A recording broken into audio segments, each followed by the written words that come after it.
क्या आपने कभी सोचा है कि देवी दुर्गा के विदाई के ठीक 1 महीने बाद पश्चिम बंगाल में एक और विशाल शक्ति पूजा क्यों मनाई जाती है?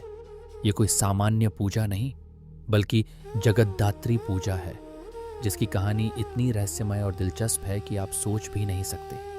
आज हम आपको ले चलेंगे एक ऐसी यात्रा पर जहां हम जानेंगे इस अनोखी पूजा की वो शुरुआत जिसने पूरे पश्चिम बंगाल को बांध लिया है। तैयार हो जाइए, क्योंकि ये सिर्फ कहानी नहीं, एक अनुभव है।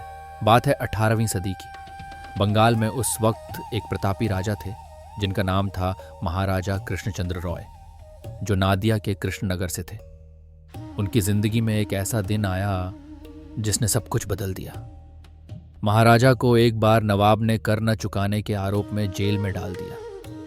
संयोग देखिए, वो रिहा हुए विजयदशमी के दिन, यानी जिस दिन पूरे बंगाल में माँ दुर्गा की विदाई हो रही थी, उनका सबसे बड़ा उत्सव खत्म हो रहा था।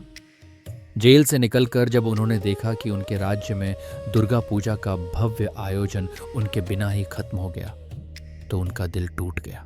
उसी रात दुख में डूबे महाराजा को एक सपना आया। सपने में एक दिव्य बच्ची उनके सामने प्रकट हुई और उस बच्ची ने उनसे कहा, ठीक 1 महीने बाद कार्तिक महीने की शुक्ल पक्ष नवमी को मेरी पूजा करना। अब महाराजा सोच में पड़ गए कि ये कौन सी देवी हैं। उन्होंने तुरंत अपने राजपुरोहित को बुलाया। पंडित जी ने जब सारी बात सुनी तो वे मुस्कुराए और बोले, महाराज, ये कोई और नहीं, ये हैं देवी जगद्धात्री, यानी जगत को धारण करने वाली माँ दुर्गा का ही एक ऐसा शांत और शुद्ध स्वरूप जो पूरी सृष्टि को संभालता है। और बस उसी दिन से महाराजा कृष्णचंद्र ने कृष्णनगर में जगद्धात्री पूजा की शुरुआत की। उनकी बनाई हुई मूर्तियां, उनका भव्य आयोजन, ये सब इतना लोकप्रिय हुआ कि देखते ही देखते पूरे बंगाल में ये उत्सव फैल गया।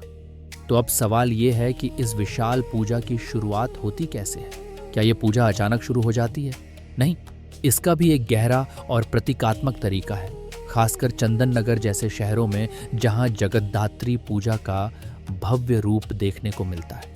आप हैरान होंगे कि जगद्धात्री पूजा की तैयारियां विजयदशमी के दिन ही शुरू हो जाती हैं।